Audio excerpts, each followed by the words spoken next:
Elevator চ্যানেলে আমি তোমাদেরকে ওয়েলকাম জানাচ্ছি। আজকে আমরা যে বিষয়টা নিয়ে আলোচনা করছি, এমবিএ ফার্স্ট সেমিস্টার স্টুডেন্টদের জন্য ম্যাকআউট ইউনিভার্সিটিতে যারা পড়ো, এবার 2024-এর যারা তোমরা ব্যাচ, মানে ফার্স্ট সেমিস্টারের যারা ব্যাচ, এখন আমরা যে সময়টাতে দাঁড়িয়ে ভিডিওটা করছি, এটা আমাদের সেপ্টেম্বর মাস 17 তারিখ, বিশ্বকর্মা পুজো আজকে। অলরেডি আমাদের কিন্তু দুর্গাপুজো সামনে, আস্তে আস্তে আমাদের আরও যে উৎসবগুলো আছে, এই সময়গুলোতে আমাদের কলেজ ছুটি থাকে, একটু আমাদের ইনস্টিটিউটও ছুটি থাকে। কিন্তু এখন আমরা যেটা দেখতে পাচ্ছি, আমরা বিগত দিন ধরেই এটা দেখছি যে স্টুডেন্টদের মধ্যে কিন্তু পড়ার একটা অনীহা ধরা পড়ছে। যেহেতু আমরা টিচার, আমরা নিজেরা পড়াই, এতে অসুবিধাটা কি হবে, এর জন্য আমরা আজকে আলোচনা করব। আমাদের মধ্যে এসছেন আজকে মিস্টার সৌভিক দত্ত, আপনাকে আমরা পেয়ে গেছি। এ তো মানে আমাদের এখন যে ইনকোয়ারি আসছে, আপনার যে ইনকোয়ারিগুলো আসছে, এর তো খুব মানে অ্যালার্মিং দেখতে পাচ্ছি। মানে গার্জিয়ানেরও দেখছি কোনো মানে, তাহলে আপনাকে ফোন করছে কেন? বেসিক্যালি এত অনীহা কেন? গার্জেন এমবিএ ফার্স্ট সেমে নিজের ছেলে বা মেয়েকে ভর্তি করেছে, খুব ভালো কথা। সে হয়তো এখন নাকি সবে অ্যাডমিশন নিয়েছে সেপ্টেম্বর মাসে। আর আপনি জানেন এমবিএ ম্যাকআউট ফার্স্ট সেমিস্টারের এক্সাম 2025-এর ফেব্রুয়ারি মাসে হবে, আর সামনে পুজো। তা আপনি যদি এই পুজো বা এইসব সমস্ত অকেশনগুলো বাদ দেন, তাহলে কিন্তু আপনি দেখতে পারবেন যে কিন্তু যে একটা মানে প্রবলেম সৃষ্টি হচ্ছে।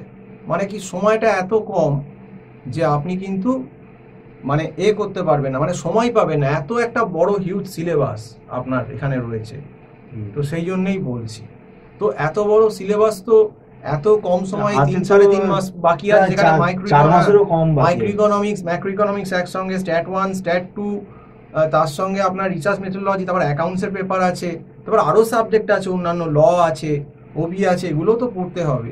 তো সেই জন্যই আমি বলছি যে এইগুলো কিন্তু একার পক্ষে মানে এই করা, এবং গার্জেনদেরও, এবং বিশেষ করে যারা আর্টস থেকে আসছে, যারা অন্য ব্যাকগ্রাউন্ড থেকে আসছে, যারা ধরুন ইকোনমিক্স, স্ট্যাটিস্টিক্স, এগুলো কোনো অ্যাকাউন্টস কোনোদিন করেনি, তাদের পক্ষে তো আরও টাফ।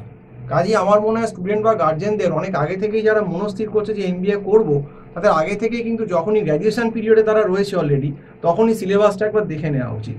তখন থেকে দেখে যদি আগে থেকে সতর্ক হয়, বা সেরকম যে সাবজেক্টগুলো তারা বুঝতে পারছে তারা কোনোদিন করেনি, অসুবিধে হবে, শুধু কলেজের ভরসায় বসে না থেকে যদি আগে থেকে কোনো সিনিয়র ফ্যাকাল্টি বা এর গাইড নিতে, আমার মনে হয় সেক্ষেত্রে ভালো হবে। কারণ এত দেরি করে এসে সেপ্টেম্বরের আজকে 15 তারিখ পেরিয়ে গেছে, তো বলতে গেলে অক্টোবর, নভেম্বর, ডিসেম্বর, মানে হার্ডলি গুনে হয়তো মেরে কেটে 3.5 মাস এরকম সময়। যদি পুজো, কালী পুজো, ভাইফোঁটা, নিউ ইয়ার, এইগুলো সমস্ত অকেশনগুলো আপনি করুন, তো এত বড় সিলেবাস 3.5 মাসে হয় না। আমার কলেজও কমপ্লিট করতে পারবেই না, এখন তো সবে কলেজ খুলছে, কলেজ তো এত দেরি করে আবার ছুটি পড়ে যাবে খুললে, তাহলে কি কলেজে ক্লাস হবে?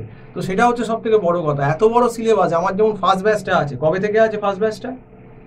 বহু আগে, সেই জানুয়ারি ফেব্রুয়ারি থেকে 2024-এর ব্যাচ চলছে।